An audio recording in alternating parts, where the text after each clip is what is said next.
Welcome back to Tax to You, the Practical Tax channel, where we answer all of your tax related questions. Today I'm going to be showing you how to complete the 22-23 self-assessment tax return if you are self-employed. And to do this, I'm going to cover a walkthrough of how to tailor your return. That's setting it up for your personal circumstances.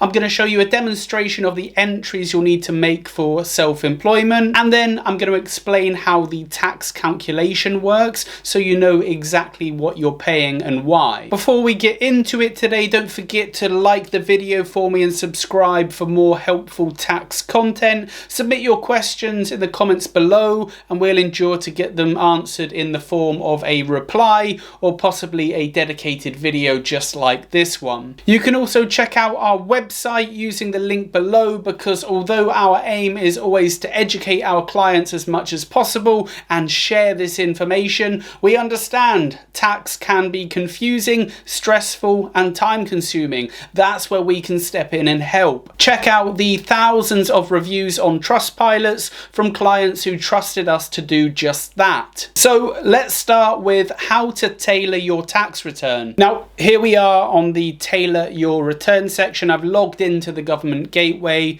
You can see here that tailor your return is section 3.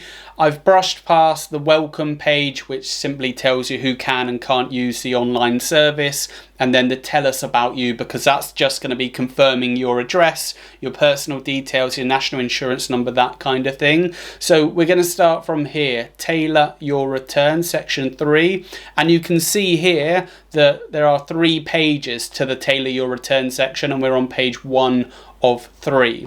So just to point out, HMRC have notified me here saying that their records indicate that I had employment in this tax period.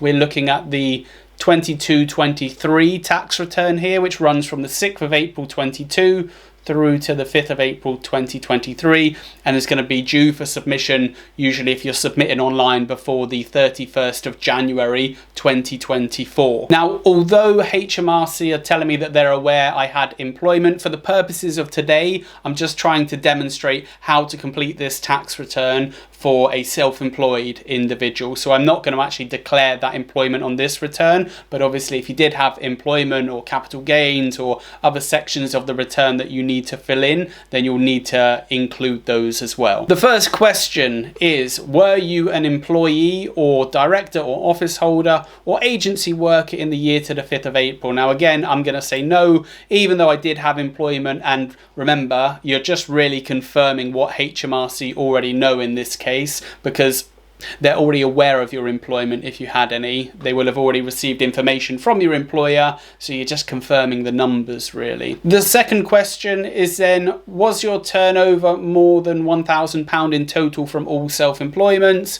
So a couple of things. First of all, it's all self-employment. So maybe if you have two trades are normally different in their nature, or you could have more than 2, but typically it would be if you're maybe a plumber by day, but then you have a second self-employment, maybe you sell refurnished furniture online. That could be a completely different trade to your plumbing trade, so technically that would normally count as 2 different trades.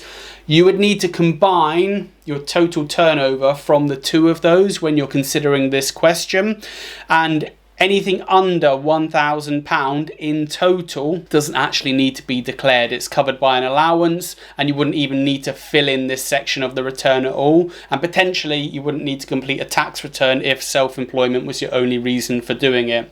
So in this case, I'm going to say yes, I do have self-employed income. I'm going to say it's 1, but obviously if you did have more than 1 trade, you would declare that there. And then you can just give the name. Now, people often overthink the name. They're worried about copyright and all these types of things. This is more like a reference for HMRC, so don't worry that you can't use a certain name or maybe somebody else is using it. Whether you can or can't use it in the real world is a different question, but for the purposes of this form, this is more like a reference so they know which self-employment you're talking about. Were you in a partnership? I'll say no. Partnership is typically two or more self-employed individuals working together and then sharing the profits. You would know if you're in a partnership because you would normally have a partnership agreement drawn up. Did you receive income from UK land and or property, including income from foreign property over £1,000? So this is rental income. If you have a buy-to-let maybe, or potentially if you're renting part of your own house, or furnished holiday let, that kind of thing, it would normally fall under this section. If you received any foreign income, maybe you've been working abroad, you might need to complete the foreign section. And if you disposed of any chargeable assets, so this is looking at capital gains. This tends to be for people who own assets like shares, stocks and shares that they trade or sell throughout the year, and they make a gain on what they paid for them. Or potentially if you own a second property that isn't your main dwelling, you might have to pay capital gains if you sell that property for a profit. So we'll say no in our example and move on to the next page. Page 2 of 3 of the Tailor Your Return section, and then we'll move on to actually filling out the return. In the tax year, the 6th of April 22 to the 5th of April 23, did you receive any interest? I'll say no, but that's actually going to become more common. So interest recently in the last few years, interest rates have been so low that most people haven't really had to declare any interest income. But with interest rates increasing, getting higher, it's more likely that people will start to have more substantial interest income from their savings. So you may find that you may start needing to declare this now. Did you receive any dividends, for example, from UK companies, unit trusts, open-ended investment companies? So if you earn shares in companies, those companies may distribute profits from the company in the form of a dividend. Okay, and you would normally have dividend vouchers to back those up, and again you can get taxed on those, so you would need to declare them on your tax return. Did you receive any UK pensions, annuities or state benefits? So saving for a pension, really tax efficient, great way to look after your future, but unfortunately when you take that money out again, it's still taxable income, and potentially you might have to pay tax on it when you draw it down from a pension. So again, if you are receiving that type of income, you need to declare it there, and that will generate the appropriate section for you. That's all we're doing here. We're just working through and telling them what types of income we actually had, and the form will then generate the appropriate section, so you don't have to go and look through the whole return. As you can imagine, there's a lot to it. Did you or your partner, if you have one, get child benefit payments during the tax year? So the reason they ask about child benefit payments between you and your partner is if you claim child benefits and you or your partner earns over £50,000, then the person who earns more, irrelevant of who actually claimed the child benefit, even if your partner claimed child benefit but you earn more money and you earn over 50,000, they start to retract to take back that money from you. And the way it works is for every £100 over 50,000 that you earn, 1% of your total child benefit gets retracted. So by the time you get to £60,000, it's taken back in full. They'll take 100% of your child benefit back, but like I say, they take it from the higher earner. So just be aware of that if you do need to declare and potentially pay the high income child benefit tax charge, it's called. Did you incorrectly claim an amount of coronavirus support payment? This is your chance to declare it if you accidentally claimed too much, or maybe it was on purpose. They give you a chance to kind of declare that here and potentially repay that money, becoming less likely at this point in time. Did you receive any other UK income? For example, employment lump sum, share schemes, life insurance schemes. So it's becoming less likely now, but this is just to mop up any other income that isn't being declared under all of these other sections of the return. Have you made any income tax losses? So This is always a confusing one for people, I think. If you are self-employed and you've made a loss, sometimes you want to declare that loss to HMRC because you can roll it forward and offset it against your future profits. Potentially you can offset it against other income as well. That's not actually what they're asking about here. These income tax losses, if you can use the help sections that are underneath, and it'll give you a bit of blurb. Sometimes there's a video as well that they'll link you to give you a bit more information. But these income tax losses normally relate to your other income. So they're talking about this section here. They're not talking about your self-employed income. So if you do have a loss from self-employed income, you would still tick no to this one, and you would declare that loss under the self-employed section, not under this section they're asking about here.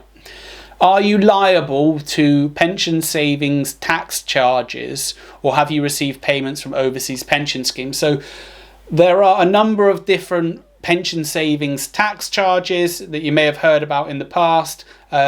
Typically you can save, I think the limit is up to about 40,000 a year at the moment. You can save up to 40 grand a year into, or pay that amount into a pension scheme, after which you start to pay a charge. They stop giving you the tax relief and they'll charge it back to you.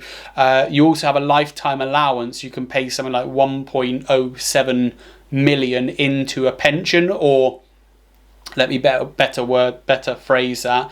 Your pension pot can grow to that size, 1.07 million.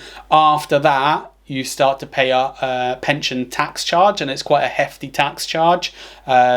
So it's to stop high earners and wealthy people benefiting too much from the tax relief from pension savings. So you may have to pay that if any of those applied. Again, quite rare. You would need to be a high earner normally for that to be the case. I'll save and continue and on to page 3 of 3 for the tailor your return section. Did you make contributions towards a personal pension scheme or retirement annuity? So there are different types of pension schemes. People will probably be most familiar with employers' pension or employment pension schemes, where you have an employment, you automatically get enrolled in their pension scheme nowadays, and you pay into it. You pay into it before you've had any tax deducted. So essentially you're not being taxed on that income. That's one type. Then you've got a personal pension scheme or private pension scheme, which is different. This is where you get taxed on your money. It gets paid across to you from whatever source of income. It's in your bank account, and then you pay it into a private pension scheme. Now you're still entitled to tax relief on that. So what happens is you have to declare it here on your tax return, and then HMRC will normally give you back 20% of or the tax relief on those pension contributions. So it's worth declaring them, and this is where you would do it. Did you give to charity? Similar reason that they're asking. If you're a basic rate taxpayer, there's not much benefit to this. When you make donations to charity, they'll often ask you, will you allow us to claim gift aid on your donation? And what happens is they normally go and claim, the charity will get 20% more than your donation. So, or they'll get the top up, it's actually 25% more. So if you pay £80 to a charity, they actually go to HMRC and they get the tax that you paid on that income. So they get an extra £20 and they end up with £100 in their pocket. If you're a basic rate taxpayer, that's pretty much where it ends. If you're a higher rate or additional rate taxpayer, then what happens is you've paid 40 or 45% tax on that income when you earned it. So the charity claims back 20%, but you can then go and claim back the other 20% or 25%. So again, you would do that here. If you or your spouse or civil partner were born before the 6th of April 1935, I highly doubt it. If you're watching these YouTube videos, that would make you 85, 88 years old, something like that. But if you are, great, then you may be entitled to married couples allowance, essentially. People used to get more tax allowances for being married, but unfortunately it doesn't really work like that anymore. Instead, what we have nowadays is the ability to transfer up to 10% of your personal allowance to your spouse or civil partner. So that works quite well if you have one partner in a lower tax category and one in a higher tax category, or even better, if one isn't earning, you can just pass your allowance or some of it across. It's not a huge saving, no. You're only passing across 10% of a £12,500 allowance, but it can result in a couple of £100 of tax saving. Do you want to claim other tax relief deductions, for example, community investment tax relief, venture capital trust shares? This is getting less likely at this point, but essentially HMRC or the government will encourage you to invest in certain things through tax reliefs. They're trying to wrap all of that up here. Have you had any 22-23 income tax refunded or offset by us or Job Centre Plus? So you would know about this if you did. I will just point out, though, a lot of people get confused and think that they need to declare universal credit payments here. If you received universal credit, that is not taxable income. It doesn't need to go on your tax return at all. Did you have a tax advisor? No, it looks like you're doing your own tax return if you're watching this video. Have you used one or more tax avoidance schemes? I would hope not. The funny thing about tax avoidance schemes is you actually have to declare them to HMRC. You normally have to give them a reference number. The HMRC know about them, and they really clamp down on them. Most of the time, people aren't really successful with tax avoidance. I think something like 9 out of 10 cases get taken to court, and HMRC win 9 out of 10 of them. So yeah, it's very unlikely, I think, if you're watching this, that you are part of a tax avoidance scheme. But if you are, you would have to say yes here, and you would have to give them a reference number and details of the scheme that you're using. And then finally, are you acting in capacity on behalf of someone else? If you are, you would tick yes here. If you're completing your own return, you would say no. And then that will be the completion of tailoring your return. You save and continue, and now we should be able to generate our return. However, what's popped up here, because we're completing the self-employed section, HMRC encourage everyone to save for their retirement, so that's what they're doing here. If you think everyone in employment automatically gets enrolled in a pension, whereas if you're in self-employment, it's up to you to sort it, so they're encouraging you to do that here. So I'll ignore that warning, and I will save and continue again. And now you can see it's generated the appropriate sections, the self-employed section. Anything entered in blue here is already completed, and then I'll continue from here. Now, if this does seem like too much hassle, or maybe you need some assistance with your tax return, don't forget to check us out at tax2u.co.uk, link below. Our prices start from £50 plus VAT for a basic self-employment, which includes one of our accountants preparing and submitting your tax return to HMRC. You can book this via our website using the link below. Now, let's move on to completing the self-employment section of the tax return. From here, we can now move on to actually completing the self-employment section. Now, I'm going to show you the sort of minimum entries that you would need to make in this case, and we'll just input some dummy numbers.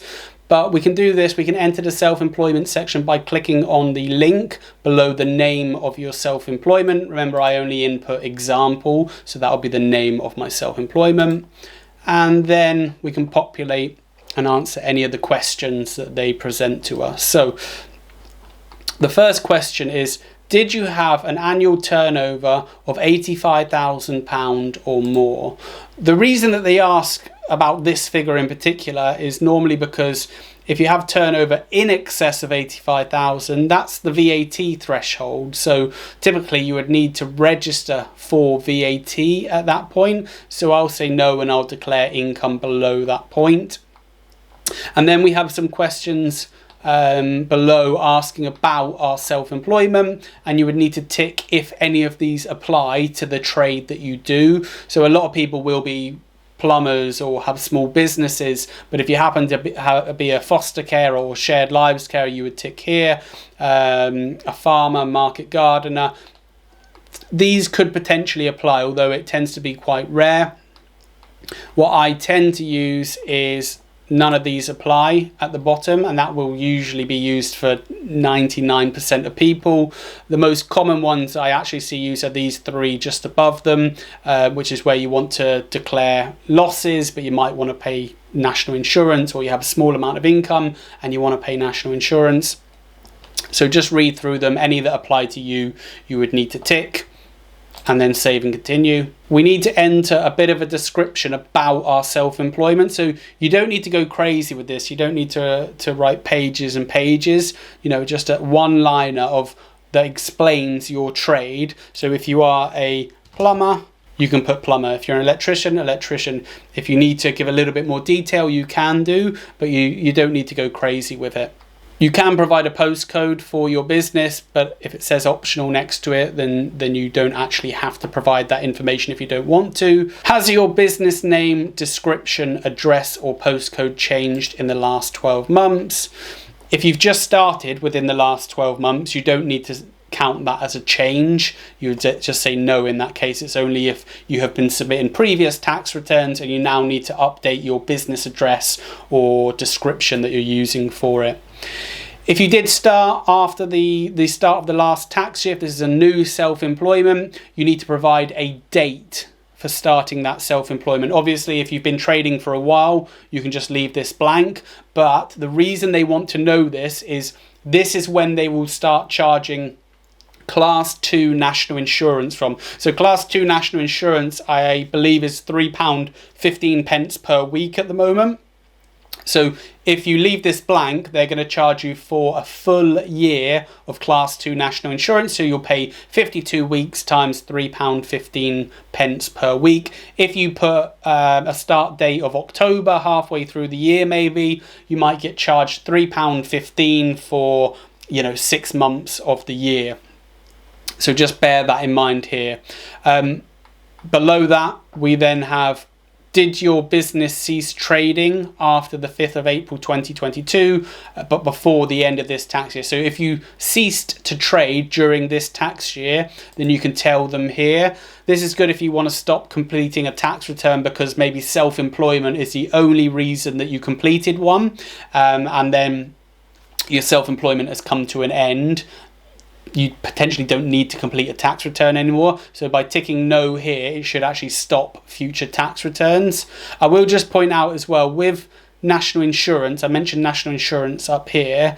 Class 2 national insurance is what contributes towards your state pension. So you want to normally be paying Class 2 national insurance. You need to make, I believe, 35 years worth of contributions throughout your working lifetime to be entitled to the full state pension. And then save and continue. Date your books or accounts are made up to. Now, the easiest date to go with will usually be the end of the tax year. So in this case, it'll be the 5th of April 2023. Technically, you can go with any date throughout the year, but it can make it a little bit complicated. You have opening year rules, closing year rules that you might need to consider. The other option would be to go with the closest month end, which would be the end of March. Again, keeps it nice and simple. You know where you are, but the most common will usually be in line with the actual tax year. So you would include all income and expenses up until and including the 5th of April 2023. Below that, we then have, did you use the cash basis, money actually received and paid out, to calculate your income and expenses? So this one confuses a lot of people, although you can get a good description below of what it means, and I believe there is a YouTube video that gives a bit of an explanation. To make it very clear, the cash basis is a simplified way of accounting. Okay, it's good to stay on top of your records if you want to keep things very, very simple. You have a small self-employment, it works very well. What it means is you include income and you include expenses on your tax return when you actually receive them or you actually pay them. Okay, under the cash basis. So if I receive money on the 5th of April, I would include that on my tax return. If I paid something on the 5th of April, I would include it on my tax return. If I paid it on the 6th of April, I wouldn't include it on my tax return, assuming that's 6th of April 2023. There is another basis, it's called traditional accounting or the accruals basis, where you include transactions as they arise. So if you think about a situation, maybe you had sold something to someone and you sent them an invoice for it, but they haven't paid you come the end of the tax year. Under traditional accounting, you need to include that anyway. Even though you haven't had the money for it, you still need to include it. Whereas under the cash basis, you wouldn't need to include it. So hopefully that makes sense. Cash basis is normally good for cash flow because you're not paying tax until you've actually received the money. And also it's good for, you know, keeping things simple. But because it's a simplified way of accounting, there are limits to who can actually use it. So usually you need to have turnover less than 150,000, I think it is. Just double check the full guidance in order to actually use that. Now we're getting into actually entering some numbers for our self-employment. So again, I'm showing the absolute minimum that you'll need to enter here. The main one is going to be the turnover. So how much money did you actually receive from your self-employment? This is before any tax has been deducted and before you deduct any expenses as well. So in this case, remember I've already told them that my turnover was less than 85,000, so I'll need to go with a figure lower than that. So I'll go with £70,000 of turnover. That's my total income. Any other business income, including coronavirus support payments such as COVID job retention scheme. So less likely to apply now, but if you did have some other kind of income, then you would declare it in here. Trading income allowance. Now, trading income allowance is currently £1,000, I believe. You only really want to use the trading income allowance if you have expenses less than £1,000. So you use it instead of your expenses. So if I had £500 of expenses, I've got the option to use the trading income allowance instead. So I could enter £1,000 in here, and that will reduce my profit down by £1,000 instead of reducing it down by 500 if I included the expenses. So it's only really beneficial in that case. And I should note as well, you can't generate a loss using the trading income allowance. So if you only had a small amount of income, £500 of income, you can't then put in £1,000 trading income allowance. It would be capped at 500 because you can't bring it down below zero, your profit. In this case, I'm going to ignore that one because I've got more expenses than £1,000, so I want to include the expenses instead. You have two options. You can give a detailed breakdown. To do that, you need to move on to the next page, and then you've got different boxes where you can enter costs of goods that you bought for resale, car, travel, van expenses, wages, salaries, rent, rates and power, repairs. You would need to break down your expenses by category and then put a figure for each category in here. You want to try and pick the best category to fit, but you know, don't panic if you can't find the perfect category. There is other allowable business expenditure in here. The other option though, the simplified option, would be to provide your figure as a single total. So even if you've got 10 different categories and they've all got £1,000 in each, you could put £10,000 in here, for example. For this example, I'm going to put £20,000 of allowable expenses.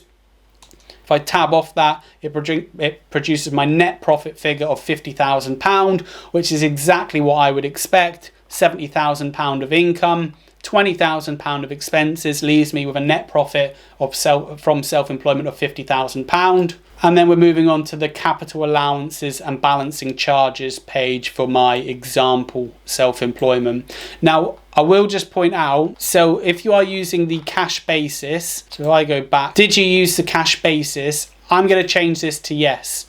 Okay, so remember, this is where you're using the cash basis. You're only accounting for income and expenses that have actually happened. And then if I move back through to the page that I was on, you can see I get a little warning here. You have selected the cash basis.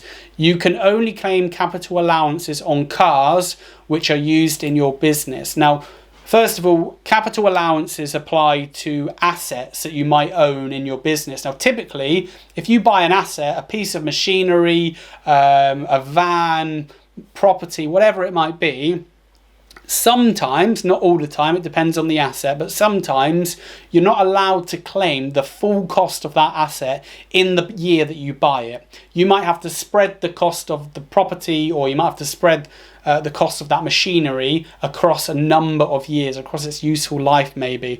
And that's where writing down allowances actually come in. So that's what capital allowances normally apply to. And a balancing charge is just when the asset comes to the end of its life. If you're using the cash basis though, you don't normally claim any capital allowances apart from for cars like it mentioned. So if you're using the cash basis, you're going to leave this one blank. If you're using traditional accounting, then yes, you might need to separate out your assets and write them down over time. But you might need to speak to an accountant about how to write down those assets. Again, if you need assistance, then get in touch via the website. So I'm using the cash basis. I'm going to leave all of these blank. But you can see there are a lot of different allowances in here that apply to the writing down of different asset types, and the government will use this to encourage investment. So if they want businesses to invest a lot of money and spend money on infrastructure and tools, they can do that by increasing the annual investment allowance or the allowance for small balance of unrelieved expenditure, or zero emission car allowances. If they want to encourage investments into electric cars, they can do that by increasing or decreasing these allowances as they see fit. Other tax adjustments, for example, so goods or services for your own use. So if you are using items from your business for yourself, if you're taking from your business, you can't include that as expenditure. So you would need to make an adjustment to allow for that here, and it would get added back into your profit figure. So if I had used £10,000 of goods for myself from my business, you can see my net profit moves back up to 60,000 because HMRC aren't going to allow that. Otherwise, everyone would just be taking everything from their self-employments. Now we're moving on to losses. So losses brought forward from earlier years set against this year's profit. So if you've made a loss in a prior year and you've declared that to HMRC, you can carry that loss from self-employment forward and offset it against future gains. So if I had £10,000 loss carrying forward, that should reduce my profit this year down to 40,000. In this case, I don't, unfortunately. So I'll leave that one blank. And then any other business income not already included. So again, this is just mopping up anything else that hasn't been covered by what we've entered previously. So I'll leave that one blank. We're still with a £50,000 taxable profit. So that's what tax is going to get applied to in this case. And now we've got some detailed loss information to provide. So with losses, if you make a loss from your self-employment, you can see here, loss from this tax year set off against other income. So if you do make a loss from your self-employment, potentially you can offset that loss against other income. Maybe if you've got employment as well and you're paying tax through your employment, and you made a loss on your self-employment, you can merge the two of those together and get some of that tax back from HMRC, and you would do that by entering the information of your loss here. You can also carry a loss back to previous years and again set it against other income or potentially against capital gains as well, and again you would do that by entering the amount of the loss you want to carry back here. And then if you haven't used your losses in any of those boxes or anywhere else, then you can just carry it forward. So let's say you had 20,000 loss to carry forward. Once you've taken into account what you've already utilised, you would enter it here and that would roll forward to next year. So HMRC would know next year that potentially you've got £20,000 of losses to use up. Save and continue. Then we're being asked about tax deducted, for example, self-employment. So this applies usually to anyone who works under CIS. So although you're self-employed, you have tax deducted by your main contractor. 20, sometimes 30% gets deducted at source. So you can actually declare that tax here to make sure that when our calculation gets produced, that tax that you've already paid gets included and gets accounted for. If you are working under CIS, don't forget to check out the full-length video on the channel where we run through how to claim and how to maximize a tax refund for construction industry workers. I'll leave this one blank and then move on to the next page. Class 4 National Insurance Contribution. So Class 4 National Insurance applies to profits over a certain level for your self-employment. So we're just checking first of all if you happen to have any exemptions from it. So if you're over state pension age or you're under 16 years old or for a variety of other reasons, you might not have to pay class 4 national insurance, but for the majority of us who are self-employed, unfortunately, we will have to pay it, and it's based on the amount of profit you make. I'm going to tick none of these apply, save and continue.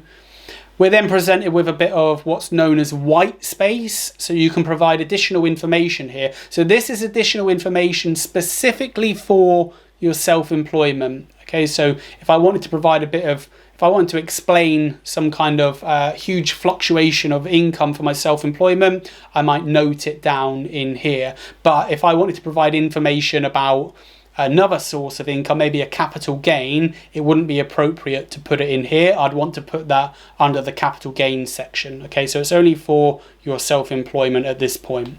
Save and continue. Now we have a summary for our self-employment, and again it's exactly what I would expect. 70,000 turnover, 20,000 allowable expenses, leaving us with a £50,000 profit for self-employment. Save and continue. Class 2 national insurance, I have already mentioned, is £3.15 per week. Now, if you have taxable income below the threshold that this kicks in at, you can voluntarily make contributions, and you do that at the bottom. Do you want to pay class 2 national insurance voluntarily? Now, I've got profit of £50,000, so I'm definitely going to get charged. It's telling me here I'm going to get charged £163.80 for class 2 NI. So I'm not going to tick to pay class 2 voluntarily. I'm already going to be paying it. But if your income was below the threshold and you weren't going to pay it, if this was coming up with 0 here, you might voluntarily want to pay it if you're not paying it elsewhere. So class 2 is what contributes towards a state pension. So it's important to make contributions towards your state pension. So just bear that in mind. However, if you are already paying national insurance elsewhere, maybe through employment, then normally you wouldn't actually want to make voluntary contributions here anyway. Now we just have a few questions at the end about underpaid tax. So what we're doing here is confirming this figure. So is this figure correct? The amount of underpaid tax for earlier years included in your coding notice.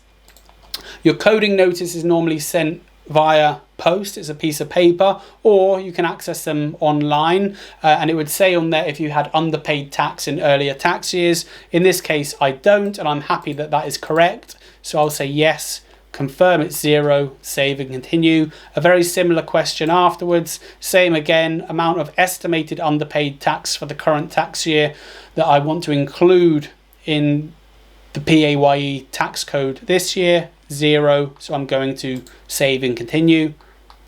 And then finally, other debts, amount of other debt included in the tax code. If it's 0, you just enter 0. Again, in 99% of cases, you're just going to be confirming zeros and entering zeros there, unless those happen to apply. If you have overpaid tax, again, construction industry workers often overpay tax, then you'll get a repayment from HMRC. You can select here who you want to pay that money to. So you can pay it to someone else, maybe your accountant if you want to. You can pay it to yourself, or if you're not going to be due a repayment, you can just click not applicable. By clicking yourself, you can enter your bank details. I'll just show you.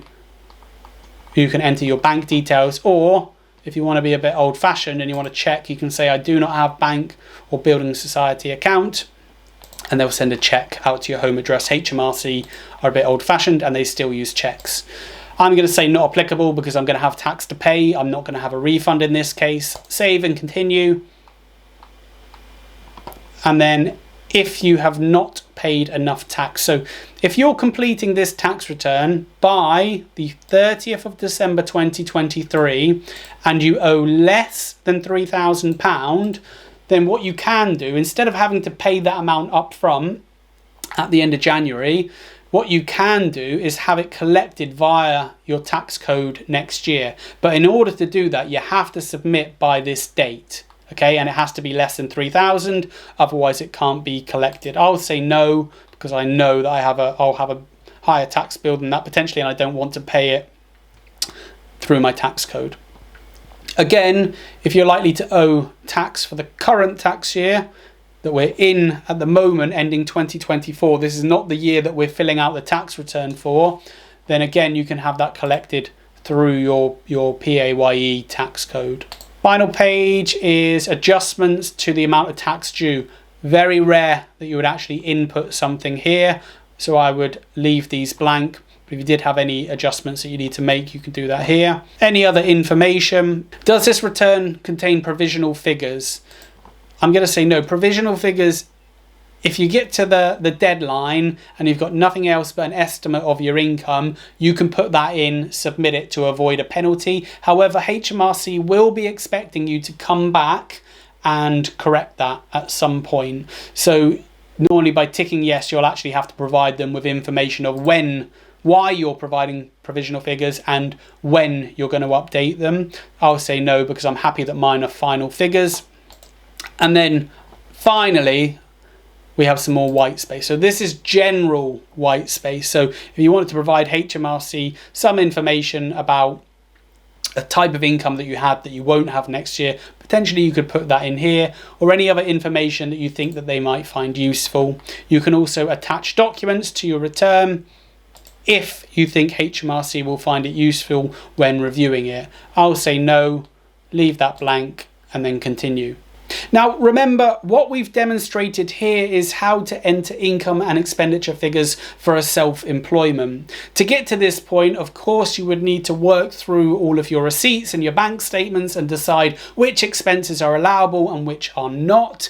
And of course, that in itself can be difficult. So if you want one of our agents to help determine which expenses you should include in your self-employment and which you shouldn't, you can book via the link below, then simply scan or send photos of your receipts and we'll take care of the rest. We'll also be able to advise if there are any additional expenses or allowances that you should be claiming to further reduce your tax bill. Again, follow the link down below for details. Now, let's look at the tax calculation. From here, we can then move on to view the calculation. You can do that by clicking on the link on the right hand side, or if you just scroll down, make sure that you've completed all the relevant sections of the tax return. Everything is entered here. So I'm going to click next. Now, this is the summary page. So summary page of our calculation, but this page doesn't provide a huge amount of detail. So it tells me that the total amount due for this tax year that I'm completing the return for is £11,356. Below that, I'm also being asked to make a payment on account for the following tax year, for the tax year that we're actually in right now, which is 50% of this year's, of the year that I'm completing's liability. Okay, so what I have to pay by the end of January is actually 150% of this year's liability. This year's liability plus half again, I need to pay £16,952 by the 31st of January 2024. Okay, now that payment on account will be the first of two. I'll then have to make a second payment on account by the end of July 2024. The good news is, once you've done that, by the time I get to January next year, I will have already paid £11,356 towards my 23-24 tax liability, the current tax year, which means if I earned the same amount, I will have already paid my tax liability. So these can be a pain. The payments on account can be a pain in your first year of self-employment. It feels like you're getting taxed twice or you're paying too much tax, but normally it's because you are kind of catching yourself up after having not paid any tax for quite a long period of time. Now, to view your detailed calculation, if you scroll to the bottom, you can see view and print your full calculation. This is where you can find out how your tax is actually being calculated. So I have a profit from self-employment of £50,000. That makes sense. That ties back to what I was expecting. And I didn't have any other income. If I had declared employment income or capital gains, maybe it would normally be detailed up here. You can see that my personal allowance of £12,570 is being applied. So the amount that I actually get taxed on is £37,430.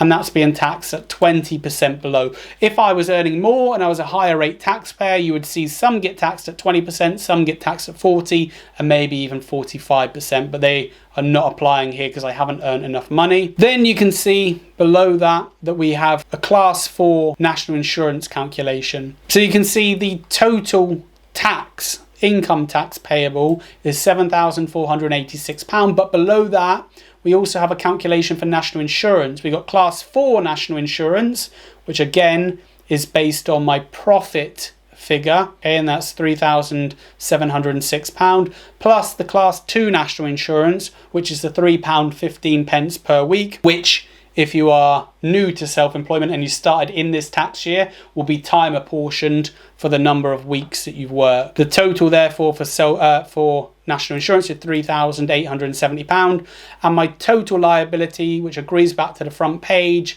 £11,356. From here, I then get the same summary that I'll need to pay the extra payment on account. And if I want to continue on, I can save and continue. And before submitting the tax return, I'm presented with an option to reduce my payments on account. So this is useful if you think that next year you're not going to earn as much money and your tax liability is going to be lower. You can tell HMRC about that, and you can declare whatever payments on account you want to make. Just be careful though, you can't use this just because you don't want to make that payment on account and think you'll just catch up next year. If you underpay as a result of reducing your payments on account, then potentially you can have to pay interest and possibly penalties on that as well. So just be careful. The next section is where you'll save a copy or print a copy of your tax return, although you can always log back into your government gateway and access a copy of this return anyway. I'll save and continue from here. You have to make a declaration that you have declared all coronavirus support payments and that the information that you've given is accurate to the best of your knowledge, and then from there you can submit your tax return. Now, I'm not actually going to do that, but that is where you would proceed from here. Now, after viewing this video, you should now be able to tailor your tax return so it is set up for your personal circumstances, complete the self-employed pages of the tax return, and understand how your tax figure is actually being calculated. Don't forget, if you are having any trouble with your tax return, at Tax2You we provide an easy to use self-employment service and would be happy to help whatever your situation. Just follow the link down below. That is all for today. Don't forget to check us out at tax2you.co.uk and subscribe to the channel for more helpful tax content. Thank you for watching. See you next time.